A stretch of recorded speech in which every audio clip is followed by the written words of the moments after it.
दोस्तों, Haryana BSc nursing 2026 में यदि आप एडमिशन लेने की सोच रहे हैं तो आपको कुछ बातों का पता होना चाहिए। ठीक है, आपने उन बातों के बारे में जानना भी ज़रूरी है।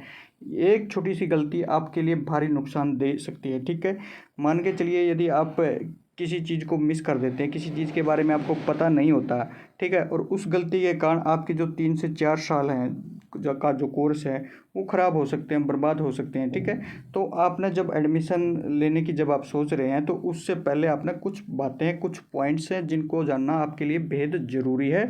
नहीं तो एक छोटी सी गलती आपके करियर को बर्बाद कर सकती है। ठीक है, इसका बारे में हम कंप्लीट जानकारी आपको इस वीडियो के अंदर बताएंगे कि कौन कौन सी चीज़ें हैं, कौन कौन से पॉइंट हैं जिनका आपको पता होना चाहिए। ठीक है, जैसे एफिलिएशन से संबंधित है, एडमिशन से संबंधित है, कॉलेज से संबंधित है, तो सभी चीज़ों को हम इस वीडियो के अंदर कवर करेंगे। ठीक है, तो वीडियो को लास्ट तक आपने ज़रूर देखना है और उससे पहले चैनल को सब्सक्राइब जरूर कर लेना ऐसी ही लेटेस्ट अपडेट के लिए। वीडियो का डिस्क्रिप्शन में हमने व्हाट्सअप चैनल का लिंक दे दिया है, तो उसको जरूर ज्वाइन कर लेना। ठीक है, क्योंकि जितनी भी बीएससी नर्सिंग हरियाणा से संबंधित जो भी अपडेटें आएंगी आगे, जैसे जो यूएचएसआर सीईटी से संबंधित जितनी भी अपडेटें आएंगी आपको व्हाट्सएप चैनल के अंदर बता दी जाएगी। ठीक है, तो फटाफट से व्हाट्सएप चैनल को जरूर ज्वाइन कर लेना, सभी अपडेट आपको मिलती रहेगी समय समय पर। ठीक है, तो चलिए दोस्तों, अब हम वीडियो को स्टार्ट करते हैं, जानते हैं हरियाणा बीएससी नर्सिंग 2026 में एडमिशन लेने से पहले हमें किन किन बातों का पता होना चाहिए और किन किन पॉइंट्स को हमें जानने की ज़रूरत है। तो चलिए वीडियो को स्टार्ट करते हैं। सबसे पहले दोस्तों, एडमिशन को लेके बहुत सारे स्टूडेंट के डाउट हैं कि सर जो यूएचएसआर के अंदर जो एडमिशन होंगे बीएससी नर्सिंग या फिर पैरामेडिकल कोर्सेज के लिए, उसके जो एडमिशन होंगे नीट बेस पे होंगे या फिर इसका अलग से एंट्रेंस एग्ज़ाम होगा। ठीक है, तो मैं आपको यहाँ पे क्लियर कर देता हूँ कि इस बार, ठीक है, सेशन 2026 और 27 का रहने वाला है। इस सेशन के अंदर आपके जो एडमिशन है हरियाणा के अंदर बीएससी नर्सिंग और पैरामेडिकल कोर्सेज के लिए, आपका जो इंट्रेंस एग्ज़ाम होगा जो यूनिवर्सिटी आपका कंडक्ट करेगी यूएचएसआर। ठीक है, university of health science Rohtak के द्वारा ये आपका जो इंट्रेंस एग्ज़ाम हो कंडक्ट किया जाएगा। ठीक है, और उसके बेस पे ही आपका एडमिशन, ठीक है, प्रोसेस चलेगी। ठीक है, तो नीट के बेस पे अब की बार आपके एडमिशन हरियाणा के अंदर नहीं होने वाले हैं। हाँ, आगे जो सेशन आएगा 27 और 28 वाले सेशन के अंदर नीट के बेस पे आपकी एडमिशन होने की संभावना है, और हो सकते हैं, कन्फर्म बिल्कुल नहीं है, वो आगे की बातें हैं। ठीक है, तो अब यहाँ पे जो आपका एक डाउट था कि सर आप जो एडमिशन हरियाणा के अंदर वो नीट के बेस पे होंगे या फिर सीईटी के बेस पे होंगे, तो आपके यहाँ एडमिशन सीईटी के बेस पे होंगे। ठीक है, एडमिशन के लिए आपका एंट्रेंस एग्ज़ाम होगा, उसमें मेरिट आने के बाद में आपकी जो काउंसलिंग प्रोसेस है वो चलेगी। ठीक है, तो उसके बारे में भी आपको अपडेट मिलती रहेगी, तो चैनल को सब्सक्राइब जरूर कर लेना। अब बात कर लेते हैं एडमिशन लेने से पहले हमने किन किन बातों का जरूर से भी, मतलब बहुत ज़रूरी है इन बातों को ध्यान में रखना। ठीक है, जैसे एफिलिएशन से संबंधित आपने कुछ चीज़ें चेक करनी होती हैं। मान के चलो आप जिस कॉलेज के अंदर एडमिशन ले रहे हो, ठीक है, वो कहाँ कहाँ से एफिलिएट है, ठीक है, कहाँ कहाँ से उसे अप्रूवल मिली हुई है। सबसे पहले जब कॉलेज, ठीक है, कॉलेज को सबसे पहले कहाँ से अप्रूवल लेनी ज़रूरी होती है, यूनिवर्सिटी से। ठीक है, आपने ये देखना है कि आपका कॉलेज किस यूनिवर्सिटी से एफिलिएट है। ठीक है, जो कॉलेज, जिस कॉलेज में आप एडमिशन ले रहे हो वो आईएनसी से अप्रूवल है या नहीं है। ठीक है, इंडियन नर्सिंग काउंसिल से, ठीक है, वो आईएनसी से अप्रूव्ड है या नहीं है, ये बेहद ज़रूरी है आपके लिए जानना।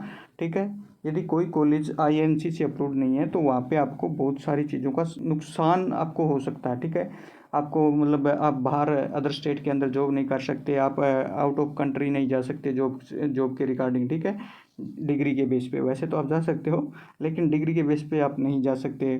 ठीक है, आपका रजिस्ट्रेशन से संबंधित बहुत सारी दिक्कतें आपको आ सकती हैं। तो सबसे पहले किस यूनिवर्सिटी से एफिलिएट है, नंबर 2 आईएनसी से अप्रूवल है या नहीं है जिस टाइम आप एडमिशन ले रहे हो उस टाइम। ठीक है, उसके बाद में एचएनआरसी से यानी हरियाणा नर्स रजिस्ट्रेशन काउंसिल से आप जो कॉलेज है वो अप्रूवल यानी अप्रूव्ड होना चाहिए। ठीक है, यदि आपका कॉलेज इन तीनों जगह से अप्रूव्ड है तो आप बेझिझक उस कॉलेज के अंदर एडमिशन ले सकते हो, वो आपका कॉलेज प्राइवेट हो या फिर गवर्नमेंट हो। ठीक है, आपको किसी तरीके की कोई प्रॉब्लम नहीं आएगी, आपके रजिस्ट्रेशन से लेके और आपके जो जॉब से लेके कंप्लीट मतलब बेनिफिट आपको यहाँ पे मिलेगा। यदि बाई चांस दो चीज़ें कॉलेज के पास होती है, ठीक है, यूनिवर्सिटी से एफिलिएट होता है और HNRC से एफिलिएट होता है हरियाणा के अंदर कॉलेज, लेकिन हर साल कॉलेज को INC से अप्रूवल लेना ज़रूरी है। लेकिन कई बार क्या होता है कि हर साल किसी कॉलेज को अप्रूवल नहीं मिलती INC से, तो उस समय आपको बहुत सारे नुकसान यहाँ पे देखने को मिल सकते हैं, ठीक है। तो ये तीनों अप्रूवल कॉलेज के पास होना ज़रूरी है, तभी आप उस कॉलेज के अंदर एडमिशन लीजिएगा, ठीक है।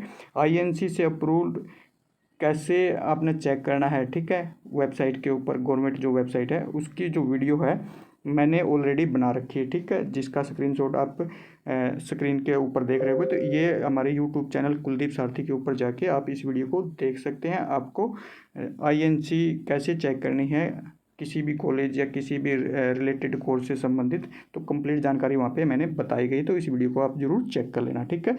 लिंक भी मैंने इसका वीडियो की डिस्क्रिप्शन में दे दिया है, ठीक है। अब बात कर लेते हैं, चलो ये तो हो गया एफिलिएशन से संबंधित, ठीक है, ये तो हमें ज़रूरी है एफिलिएशन चेक करना, ठीक है। अब बात आती कॉलेज कैसा होना चाहिए हमारा, ठीक है। सबसे बड़ा पॉइंट यहाँ पे ये होता है कि कॉलेज कैसा होना चाहिए, ठीक है। कॉलेज के अंदर दोस्तों एक चीज़ और आपने ध्यान देनी है, ठीक है। कई कॉलेज क्या होते हैं, कई कॉलेज के अंदर जैसे 100 सीट है किसी कॉलेज के अंदर, ठीक है, चाहे वो प्राइवेट हो या फिर गवर्नमेंट हो। मैं यहाँ पे ऑल कॉलेज की बात कर रहा हूँ, ठीक है। मान के चलो किसी कॉलेज के अंदर 100 सीट हैं और वहाँ पे INC से 80 सीट अप्रूव्ड है, ठीक है, 20 सीट नॉन INC है, ठीक है, और 80 सीट INC से अप्रूव्ड है। तो आपने कॉलेज में जब एडमिशन लो, ठीक है, तो आपने ये कन्फर्म जरूर करना है कि हमारा एडमिशन जो INC से अप्रूव्ड 80 सीट हैं उसके अंदर हो रहा है या फिर नॉन INC के, ठीक है। तो यहाँ पे ये चीज़ आपने ज़रूर चेक करनी है, INC अप्रूव्ड सीट पे ही आपने एडमिशन लेना है, ठीक है, नंबर 2, ठीक है। और एडमिशन उसी सीमा के अंदर होना चाहिए, ठीक है। उसके बाद में कॉलेज का खुद का हॉस्पिटल है, ये आपने ज़रूर चेक करना है। कई कॉलेज के पास में खुद का हॉस्पिटल नहीं होता, लेकिन उनके पास टाई अप हॉस्पिटल होते हैं, ठीक है। तो उस जो टाई अप जो हॉस्पिटल है उसकी जो बेड कैपेसिटी कितनी है वो आपने चेक करनी है, ठीक है, सबसे ज़रूरी ये बात है। और उसके बाद में आता है आपका जो क्लिनिक पोस्टिंग है वो नियमित है या नहीं है कॉलेज के अंदर, ठीक है, यानी जो आपके प्रैक्टिकल ट्रेनिंग है वो समय समय पर होती है या नहीं होती है, ये चीज़ आपने ज़रूर चेक करनी है। जिस कॉलेज के अंदर ये चीज़ें फॉर्मलिटी के बेस पे हो रही हो उसमें आपने एडमिशन लेना नहीं है, ठीक है।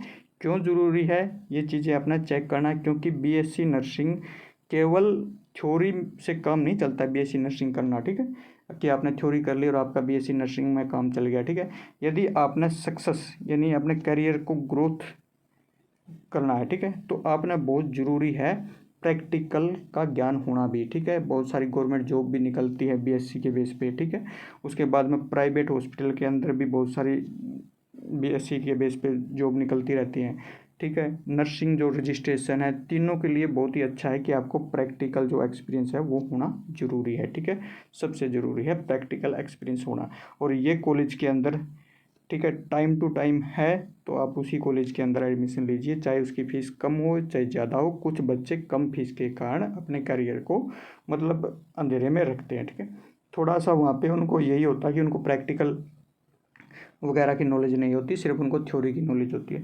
तो फीस की तरफ मत देखिए, ठीक है, थोड़ी बहुत अगर ज़्यादा है तो आप उस कॉलेज के अंदर एडमिशन लीजिए जहाँ पे ये सारी चीज़ें अवेलेबल हो, ठीक है, अच्छा हो, वहाँ का स्टाफ हो, इंफ्रास्ट्रक्चर अच्छा हो, ठीक है, आपकी ट्रेनिंग टाइम टू टाइम होती हो, ठीक है, खुद का हॉस्पिटल हो या फिर एक अच्छे जो हॉस्पिटल है उससे टाई अप हो कॉलेज का। तो ये चीज़ें आपने ज़रूर अपने ध्यान रखनी है, ठीक है। जानकारी को अपने सभी दोस्तों के साथ शेयर आपने ज़रूर करना है, आपका यही काम है, ज़्यादा से ज़्यादा इसको व्हाट्सअप ग्रुप वगैरह के अंदर शेयर करना है।